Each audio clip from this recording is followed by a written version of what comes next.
Welcome back guys, Nawaz trades में आपका स्वागत है। आज का हमारा जो टॉपिक रहने वाला है वो टाइम फ्रेम के ऊपर रहने वाला है। हम सपोर्ट एंड रेजिस्टेंस की ये क्लासेस कर रहे हैं। इसमें जो सबसे ज्यादा इंपॉर्टेंट चीज है तो उस चीज के बारे में हम यहाँ पे आज जानने वाले हैं। What is important for support and resistance, ये आज का हमारा चैप्टर रहने वाला है कि ट्रेड करने के लिए हमारे पास जो बेस्ट टाइमिंग होता है वो हम टाइम क्या क्या चूज करते हैं, तो उन चीज़ों के बारे में आज हम यहाँ पे बात करने वाले हैं। मैंने एक टाइमिंग का जो है छोटा सा यहाँ पे एक एग्जाम्पल आपके सामने रखा है, ये ठीक है ना। तो हम यहाँ पे मंथली टाइम फ्रेम कब यूज करते हैं, वीकली टाइम फ्रेम कब यूज करते हैं, डेली टाइम फ्रेम कब यूज करते हैं, 1 आवर, ठीक है ना। और भी होता है 2 आवर होता है, 3 आवर होता है, 4 आवर होता है, लेकिन हमारे लिए यहाँ पे 1 आवर बहुत बेस्ट टाइम फ्रेम होगा, ठीक है ना। और हम यूज करेंगे यहाँ पर 15 मिनट का टाइम फ्रेम, और हम यहाँ पे यूज करेंगे जो हमारा स्कैल्पिंग के लिए होगा, जिसको हम ट्रेड करने के लिए यूज करेंगे, वो करेंगे हम 5 मिनट का टाइम फ्रेम यूज। अब ये टाइम फ्रेम हमारे लिए किस किस तरीके से, कौन सा टाइम फ्रेम इंपॉर्टेंट है, तो उस चीज को देखने के लिए चलते हैं फटाफट से अपने चार्ट पर। तो यहाँ पर जो है हमारा एक चार्ट आ जाता है, ठीक है। तो अब इसमें हम समझने की कोशिश करते हैं कि हमारे लिए यहाँ पे क्या इंपॉर्टेंट है, ठीक है। तो मैं यहाँ से जो है सारी की सारी चीजें रिमूव कर देता हूँ। ये भी आपको जो है मैं धीरे धीरे बताऊंगा, ठीक है। अभी बिल्कुल खाली चार्ट है। तो यहाँ पर जो है हमारे पास एक ऑप्शन आ जाता है ये वाला टाइम फ्रेम का, ठीक है ना। अभी यहाँ पर 15 मिनट का टाइम फ्रेम लगा हुआ, मैं जैसे इसको क्लिक करूंगा तो इस तरीके से हमारे सामने जो है टाइम फ्रेम जो है ओपन हो जाएगा। हम यहाँ पे ड्रैग करेंगे नीचे तो इसको देख सकते हैं, यहाँ से कर सकते हैं, इसको स्क्रॉल कर सकते हैं, ठीक है ना। अभी हमने यहाँ पर जो है अपनी थ्योरी में क्या पढ़ा कि टाइम फ्रेम हम यहाँ पे सबसे पहले कौन सा यूज कर सकते हैं। एक टाइम फ्रेम हम देखते हैं यहाँ पर मंथली टाइम फ्रेम। अब मंथली टाइम फ्रेम का क्या मतलब है? मंथली टाइम फ्रेम एक्चुअली में जरूरत नीड तो इसकी नहीं होती है, लेकिन फिर भी हम इसको एक बार चेक करके चलते हैं। इसको हम चेक इसलिए करते हैं कि हम यहाँ पे देख सकते हैं कि हमारी मार्केट में इस मंथ क्या हुआ है, अगले मंथ क्या हो सकता है, ठीक है ना।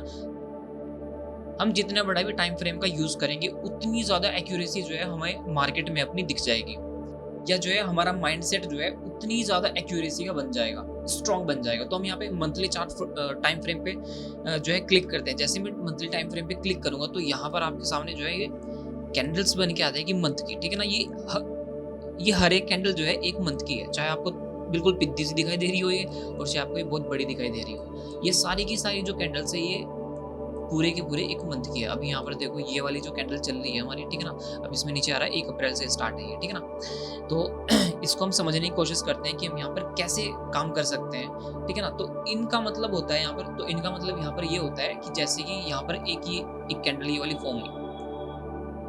थोड़ी सी चीजें मैं आपको इसमें समझाने की कोशिश करूंगा, आई होप कि आपको समझ में आ पाए, ठीक है। बस थोड़ा सा ध्यान से देखना और ध्यान से सुनना मेरी बातों को, मैं कैसे बता रहा हूँ और क्या मैं बोलना चाहता हूँ। कि जैसे कि आप यहाँ पर देख सकते हो ये छोटी सी एक पिद्दी सी कैंडल आपको दिखाई दे रही है, ठीक है ना। इस कैंडल को देख करके आपको क्या समझ में आता है कि ये एक मंथ की कैंडल है, क्या इसके बाद मार्केट ऊपर जा सकती है अगले महीने, या इसके बाद जो है अगले महीने मार्केट नीचे आ सकती है? इससे कुछ भी नहीं समझ में आता। जैसे कि हमने अभी पीछे कैंडल्स के बारे में पढ़ा था, हमने इस तरह की कैंडल देखी थी, ठीक है ना। ये एक अनडिसाइडेड कैंडल है, बीचों बीच बन रही है, ठीक है ना। तो इससे हम कोई डिसाइड नहीं कर सकते कि मार्केट ऊपर जाएगी या नीचे जाएगी। लेकिन हमें इस कैंडल से क्या समझ में आ रहा है, ये कैंडल एक स्ट्रॉन्ग कैंडल है, मतलब यहाँ से मार्केट यहाँ तक गिरने के बाद भी यहाँ से पूरा मार्केट रिवर्स हो जाता है और एक ग्रीन कैंडल फॉर्म हो जाती है। तो मतलब कि यहाँ के जो नीचे बैठे हुए बायर्स हैं तो इनके पास बहुत ही ज्यादा क्वांटिटी में पैसा होगा, या इनके पास बहुत ही ज्यादा एक तरीके से ताकत है मार्केट को ऊपर लेके जाने की, और ये मार्केट को इतने ऊपर लेकर के गए हैं, ठीक है ना। तो इस कैंडल से हमें क्या समझ में आता है, इस कैंडल की थ्योरी से हमें क्या समझ में आता है, जैसे कि मैंने आपको बताया था, ठीक है ना। इस कैंडल की साइकोलॉजी ये कहती है कि ये कैंडल नीचे से बहुत ज्यादा पंप लगा के गई है, ऊपर जाके क्लोज हो जाती है ग्रीन कैंडल बनने के बाद। इतनी बड़ी रेड कैंडल बनने के बाद भी जो है ये ग्रीन कैंडल में कन्वर्ट हो गई। इसका मतलब यहाँ पर जो बायर होंगे वो बहुत ही ज्यादा स्ट्रॉन्ग बायर है। तो इस कैंडल से हमें क्या समझ में आया कि अगली कैंडल भी आई थिंक हो सकता है कि ग्रीन कैंडल ही बने, है कि नहीं। तो इसी तरीके से हमें यहाँ पर कुछ समझ में आ रहा है कि अभी हम यहाँ पर देखने की कोशिश करें तो अभी आप देखो यहाँ पर जो है इस कैंडल में क्या हुआ, ये इतनी बड़ी एक ग्रीन कैंडल फॉर्म होगी। तो ये ग्रीन कैंडल बनाने वाले कोई छोटे मोटे व्यापारी तो नहीं होंगे, छोटे मोटे तो लोग नहीं होंगे, लेकिन यहाँ पे बहुत ज्यादा पैसा लगा हुआ होगा। तो यहाँ पर जो है इस कैंडल को देख के क्या समझ में आता है कि अगली वाली कैंडल भी जो है अगले मंथ की जो कैंडल बनेगी वो भी यहाँ पर ग्रीन ही बनेगी, क्योंकि यहाँ पर इतनी बड़ी कैंडल फॉर्म हुई है। जैसे इतनी बड़ी रेड कैंडल फॉर्म हुई है तो यहाँ पर कितने तगड़े सेलर बैठे हुए होंगे जिन्होंने मार्केट को ऊपर से जो है इतने नीचे गिरा दिया। तो अगली वाली कैंडल भी आई थिंक जो है हमारी रेड ही क्रिएट होगी, मतलब कि मार्केट जो है सेलिंग साइड में ही रहेगा, तो ये व्यू हमारा बन जाता है यहाँ पर। तो इसी तरीके से हमारे यहाँ पर इस कैंडल को देखने का व्यू क्या बन रहा है कि नेक्स्ट कैंडल भी हमारे यहाँ पे कहीं ना कहीं ग्रीन कैंडल ही फॉर्म करेगी, कि यहाँ पर जब इतने खतरनाक बायर बैठे हुए तो कि इतने ऊपर मार्केट को लेकर के चले गए, तो अब ये नहीं हो सकता कि मार्केट जो है यहाँ से पूरी की पूरी रिवर्स हो जाए, गिर जाए। देखो हो तो कुछ भी सकता है मार्केट में, ना तो ये आपके हाथ में ना मेरे हाथ में, ठीक है ना, ये किसी के भी हाथ में नहीं है, ना ये गवर्नमेंट के हाथ में है। यहाँ पर क्या लगता है, यहाँ पर लगता है पैसा। अब जिसके पास जितना ज्यादा पैसा होगा वो उतना ज्यादा इन्वेस्ट करेगा, उसी हिसाब से जो है मार्केट अप डाउन होती रहती है कि नहीं। तो यहाँ पर अब हमें देखने की कोशिश सिर्फ ये करते हैं कि नेक्स्ट कैंडल हमारी क्या बन सकती है। सिर्फ मंथली टाइम फ्रेम पे हम यही थिंक कर सकते हैं कि नेक्स्ट मंथ हमारे मार्केट में जो है क्या हो सकता है। अब इतनी बढ़िया कैंडल फॉर्म हुई है, और एक चीज और, ये कैंडल पूरी की पूरी यहाँ तक रिवर्स हो जाती है, और यहाँ से जो है मतलब ये कैंडल यहाँ से यहाँ तक आ जाती है, और यही से जो है ये कैंडल पूरी की पूरी रिवर्स हो गई। इसका मतलब यहाँ पे बहुत तगड़े बायर बैठे हुए हैं, मार्केट को इतनी आसानी से नहीं गिरने देंगे। तो कहीं ना कहीं इस मंथ के खत्म होने तक ये आपको कहीं ना कहीं अच्छी कैंडल फॉर्म होती हुई दिख जाएगी, ठीक है। तो इस तरीके से जो है हम इस टाइम फ्रेम का यूज करते हैं सिर्फ देखने के लिए। नेक्स्ट जो है हम यहाँ पे यूज करते हैं एक वीकली टाइम फ्रेम, ठीक है ना। वीकली टाइम फ्रेम का भी सिर्फ हम एक व्यू लेने के लिए ही यूज करते हैं, इसका यूज भी हम कोई ट्रेड ब्रेड लेने के लिए नहीं करते हैं, ठीक है ना, कि हम इससे ये पता लगा सकते हैं, मंथली टाइम फ्रेम से हम ये पता लगा सकते हैं कि अगले मंथ हमारी मार्केट में क्या होने वाला, लेकिन वीकली टाइम फ्रेम में हम ये पता लगा सकते हैं कि अगले वीक हमारी मार्केट में क्या होने वाला है। अभी यहाँ पे क्या हुआ, लास्ट वीक की जो कैंडल थी ना, ये कैंडल कितनी बढ़िया कैंडल फॉर्म हो गई, तो कहीं ना कहीं मेरा व्यू ये बन सकता है कि नेक्स्ट कैंडल भी जो है कहीं ना कहीं यहाँ पे बाइंग साइड में जा सकती है। अगर वो बाइंग में जाने के बाद पूरी रिवर्स भी हो जाती है, लेकिन वो बाइंग दे करके जाएगी, मतलब वो कैंडल जो है ऊपर की तरफ जाएगी जरूर, बुलिश कैंडल में वो कन्वर्ट जरूर होगी, चाहे बाद में वो रेडी क्यों ना हो जाए, लेकिन यहाँ पे आपको सेंटीमेंट ऊपर जाने के जरूर मिलेंगे, क्योंकि यहाँ पर एक इतनी बढ़िया कैंडल फॉर्म हो रखी है। जब भी आप देखोगे कि अगर कोई भी बढ़िया कैंडल फॉर्म होगी ना, तो उसके बाद जो है आपको यहाँ पे ग्रीन कैंडल ही फॉर्म होती हुई नजर आएगी, ठीक है ना। अभी यहाँ पर आप देखने की कोशिश करो, देखो ये वाली कैंडल जो बनी ना, ये एक वीक की कैंडल, लेकिन नेक्स्ट कैंडल पूरी यहाँ पर रेड कैंडल नहीं है, वो छोटी सी जो डंडी आ रही है ना, तो ये भी इसका बाय पॉइंट है कि नहीं। जो भी आपको बढ़िया कैंडल फॉर्म होती हुई नजर आएगी, तो उसी कैंडल के साथ साथ जो है मार्केट अगले हफ्ते चलना शुरू कर देती है। 80% व्यू तो यही रहता है, ठीक है। जैसे कि यहाँ पे एक ग्रीन कैंडल, तो नेक्स्ट भी हमारी जो है कहीं ना कहीं इस हफ्ते की यहाँ पे ग्रीन कैंडल रह सकती है। तो हम जो है इस एक हफ्ते की कैंडल को देख करके जो है अगले हफ्ते के लिए अपनी मार्केट में जो है जा सकते हैं, ठीक है। तो ये हम टाइम फ्रेम यहाँ पे यूज करते हैं, थोड़ा सा हमें ये पता लग जाता है कि हाँ अगले हफ्ते क्या हो सकता है हमारे मार्केट में। इसमें हम कोई टाइम फ्रेम का ऐसा यूज नहीं करते हैं कि हम यहाँ पे कोई ट्रेड करेंगे वगैरह वगैरह, ठीक है ना। अभी हम यहाँ पे जाते हैं फिर से, और यहाँ पर जो है हम एक टाइम फ्रेम का और यूज करते हैं, डे टाइम फ्रेम। ये हमारे लिए बहुत इंपॉर्टेंट टाइम फ्रेम होता है, ठीक है ना। ये हमारे लिए बहुत इंपॉर्टेंट टाइम फ्रेम है, जिसके द्वारा हम यहाँ पर ये पता लगाएंगे कि डे के हिसाब से, पर डे के हिसाब से यहाँ पे जो कैंडल बनेगी कि वो कैंडल कहाँ तक जा सकती है, और कहाँ से वो कैंडल जो है नीचे गिर सकती है, ठीक है ना। उसको जो है हम अगली क्लास में जो है कवर करेंगे। अभी के लिए सिर्फ हम यहाँ पे टाइम फ्रेम को समझने की कोशिश करते हैं। जैसे कि यहाँ पे टाइम फ्रेम के हिसाब से एक दिन कितनी बिद्दी सी कैंडल बन गई है ना, ये जरा सी कैंडल, छोटी सी कैंडल बन गई है, इसके बराबर में एक छोटी सी कैंडल। इस कैंडल में कोई ज्यादा बड़ा पैसा नहीं होता है, इस कैंडल में जो है हम यहाँ पे इतनी बड़ी अर्निंग नहीं कर सकते हैं, क्योंकि यहाँ पे छोटी छोटी कैंडल है। हमारे पास यहाँ पे पैसा में कमाने के लिए जो है इसमें एक बड़ी कैंडल फॉर्म होना चाहिए,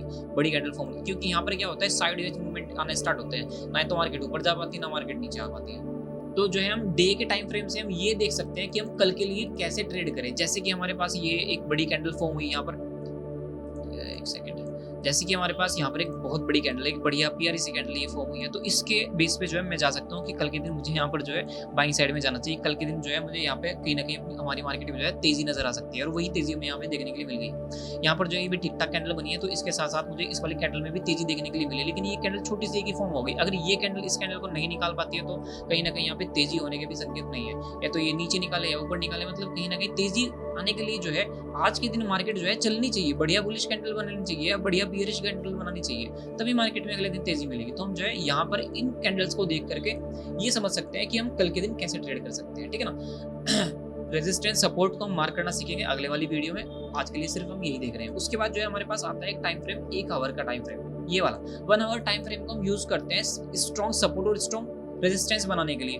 आप यहाँ पे जितना बढ़िया टाइम फ्रेम यूज करोगे ना, और जितना बड़ा टाइम फ्रेम यूज करोगे, आपको उतनी ज्यादा एक्यूरेसी यहाँ पर निकल करके आते हुए नजर आएगी। क्योंकि यहाँ पर क्या होता है कि अगर हम छोटा सा टाइम फ्रेम यूज करेंगे, उसमें हम सपोर्ट रेजिस्टेंस बनाने स्टार्ट करेंगे, तो वो सपोर्ट कहीं ना कहीं टूट भी सकती है, और रेजिस्टेंस भी कहीं ना कहीं टूट भी सकता है, क्योंकि वो क्या होता है वो थोड़े से वीक हो जाते हैं, ठीक है ना। उसको हम देखेंगे कैसे होगा। बाकी नॉर्मल जो है मैं आपको बता रहा हूँ कि 1 आवर जैसे हमारा एक यहाँ से मार्केट गिरना स्टार्ट हुई है कि नहीं, तो कहीं ना कहीं मार्केट जब भी इस पॉइंट पे आएगी, ठीक है ना, तो यहाँ से जो है गिरेगी जरूर मार्केट, ठीक है ना। अब यहाँ पर एक पॉइंट है, यहाँ पर कि जैसे ही मार्केट यहाँ पे आएगी तो यहाँ से भी ज़रूर गिरेगी। मतलब कि हम हावर्ली टाइम फ्रेम का यूज़ कर सकते हैं अपने सपोर्ट एंड रेजिस्टेंस बनाने के लिए। बहुत ही स्ट्रॉन्ग सपोर्ट और रेजिस्टेंस जो है हम यहाँ पर इससे जो है क्रिएट कर सकते हैं। एक हमारा टाइम फ्रेम यूज़ होगा 15 मिनट का टाइम फ्रेम, बहुत ही इंपॉर्टेंट टाइम फ्रेम है।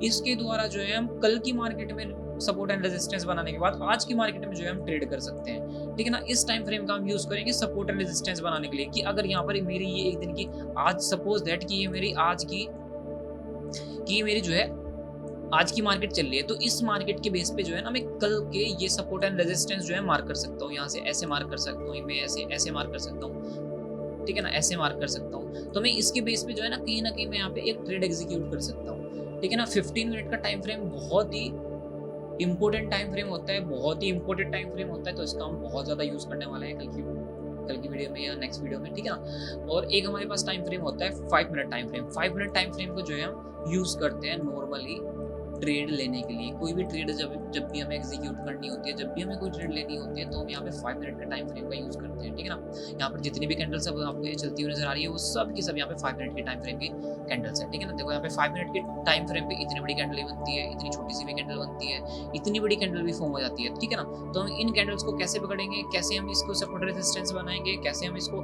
नीचे से ऊपर जाएगी, कैसे हम देख सकते हैं कब जाएगी कब नहीं जाएगी, ठीक है ना। तो वो सारी की सारी चीज़ें हम सपोर्ट एंड रेजिस्टेंस वाली थ्योरी में कवर करने वाले हैं। आज के लिए बस इतना ही। आपको वीडियो कैसी लगी मुझे कमेंट ज़रूर कर देना, पर्सनली मुझे कमेंट करना, ठीक है। मिलते हैं हम नेक्स्ट वीडियो में।